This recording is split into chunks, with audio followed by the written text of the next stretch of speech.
பாட்டு திறத்தாலே இவ்வையகத்தை பாலித்திட வைத்த பாட்டு தலைவன் எம் பாரதியை வணங்கி, ஆண்டுகளாக ஆக வயதுகள் ஏற ஏற இளம் கூடும் பேரதிசயம் பெற்ற என் தமிழன்னையை வணங்கி, தன்னை விட உயரத்தில் நிற்க வைக்க எங்களை தரணியை ஆள வைக்க முழு மூச்சாய் உழைக்கும் ஆசிரியர் பெருமக்களை வணங்கி, அறியாமையை சுருக்கி அறிவை பெருக்கி நாளை சூரியனை போல் ஒளிவீச காத்திருக்கும் என் இளம் காளையர்களே, கண்ணியர்களே, வருங்கால தேவைகளே, எதிர்கால மேதைகளே, உங்கள் அனைவரையும் வணங்கி என் உரையை துவங்குகிறேன்.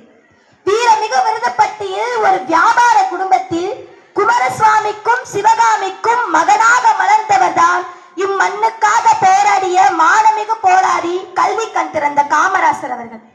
அந்த கருமை நிற கண்ணனை கண்ணம்மா என்றாக்கி பரவசப்பட்ட பாரதியை போல் காமராசரை காமாட்சி என்று அழைத்து மகிழ்ந்தனர். காமராசரின் தந்தை மறைவோடு அவரது பள்ளி படிப்பும் பாதியில் நின்றது. தனது தாய்மாமனின் துணிக்கடையிலும் மரக்கடையிலும் மாறி மாறி பணியமர்த்தப்பட்டாலும் அவரது எண்ணங்கள் முழுவதும் தேசப்பணியை நோக்கியே இருந்தது.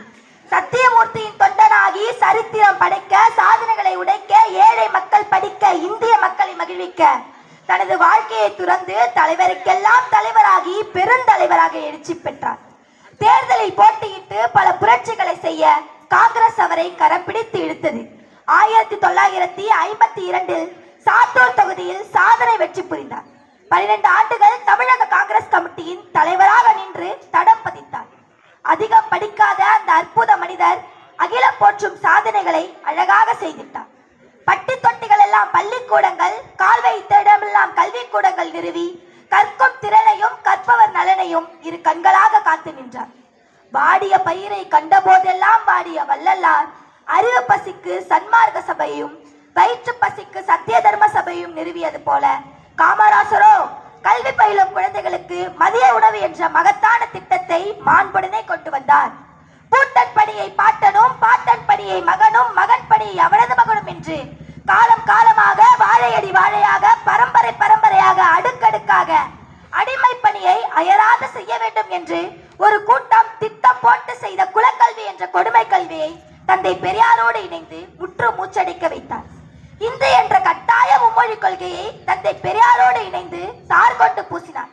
கிராமங்கள் தோறும் ஓராசிரியர் பள்ளிகளை உடனடியாக திறந்திட்டார். காமராசரின் கல்வி திட்டங்களுக்கு உறுதுணையாக நின்றவர் அன்றைய பள்ளி கல்வி இயக்குனர் சுந்தரவடிவேல் ஐயா அவர்கள். கல்வி மாணவர்கள் கல்வி பெற்க சமத்துவ சிந்தனையும் பசியில்லா படிப்பையும், ஏழைகளுக்கு எட்டா கனியாக இருந்த கல்வியையும் காலமுடனே கனிவாக கொடுத்திட்டார். இதனாலே இன்றளவும் கல்வி கண் திறந்த காமராசர் என்று காலம் உம்மை கவிப்பாட வைக்கிறது.